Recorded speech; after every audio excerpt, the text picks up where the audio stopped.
we're going to talk about the closing process for you, step 2. So after you've answered all the questions for that customer, you've done step 1 on the closing process, the next step would be to re-educate the customer. Don't overcomplicate it. Make it super simple, general, problem, solution, that's it. Remind them of why what they were doing with the power company stunk, what you're doing. Just keep it really, really, really basic, because the odds are they probably forgot almost everything you told them the day before. So this is a super important thing for you to do. Don't think, oh, they remember because I told them so many things yesterday.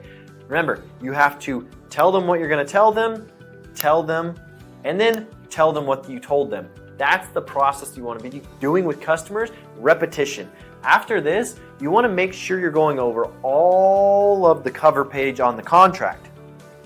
The reason the cover page on the contract is important is it's because those are the questions that are going to be asked on the welcome call. The main thing here is you just want to set yourself up for success for your close, where every single question that you're going to have on the welcome call, you're going over right now. So there's no surprise that when you do your welcome call that they're going to ask anything. It's not a surprise that they're going to ask for them to upload their billing information, nothing. So this is the time where you should be bringing up the cover page, going over all their questions there, going over all the welcome call questions. After this, you've answered their questions, you kind of get the hard work, where that's like majority of the close right there. Now, you're going to be going over the panel layout.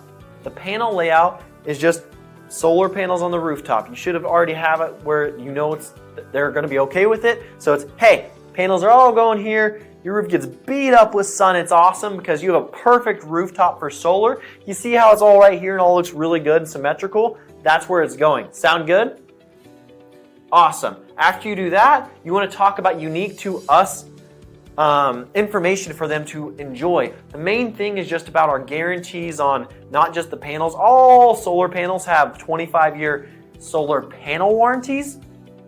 That's not unique. The unique thing is we have warranties on microinverters and production guarantees from multi-billion-dollar companies. It's not a small mom-and-pop company saying, hey, we're going to take care of you. We ruin your roof, flood your house. It's going to cost us $200,000 to repair your entire home. Well, that's going to put a mom-and-pop company out of business.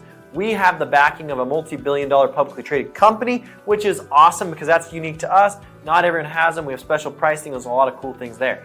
You want to also bring up key points on you, your company, and your product. So obviously solar is no-brainer. That's what you're talking about for your product the whole time. You're already building that up, but you want to make sure they like you as well and your company. If you're leaving those out, then you're missing a huge process in this whole close. In your close, you should be building up value on you, simple power, and solar. Those are your 3 goals when you're creating the lead and closing this deal. So if people don't feel good about your company, but they feel good about you and the product, they probably won't do it. Vice versa, if they like your company, they like your product, they don't feel good about you, they're not going to do it. So you have to build up that value here where the risk is right here. The risk needs to be way below that value proposition you're giving them, and you need to build it up on all 3 of those. If a customer says, yeah, we're not sure, we want to think about it. One great question or rebuttal you can bring up is like, I understand typically when someone wants to think about it, it's because they're not sure about it right now. Is that the case? Great. So I just want to ask you, is it me? Is it my company? Or is it my product? Give them time, let them come back and answer that question. They'll literally tell you exactly what the issue is, and you can dive in and tackle that one thing there. After that, you want to make sure you're assuming on the next process and not staying in that one point, just expecting them to be like, oh, this sounds so great. This is amazing. I want to do it. Because no one's ever going to do that. You have to assume it. You have to go through the next step.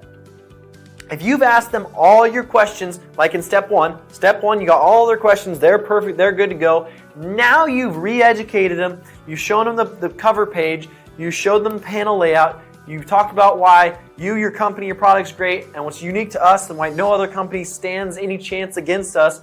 Now you should be assuming getting to the next step, because you would be silly not to. It's reasonable for you to expect them to want to do business with us after you've answered their questions. As soon as you answer their questions, they should be assumed that they are good to move forward. They don't have any questions, that means they're good to go. Great, you have no questions? Nope. that means you're good to move on and go forward with the process.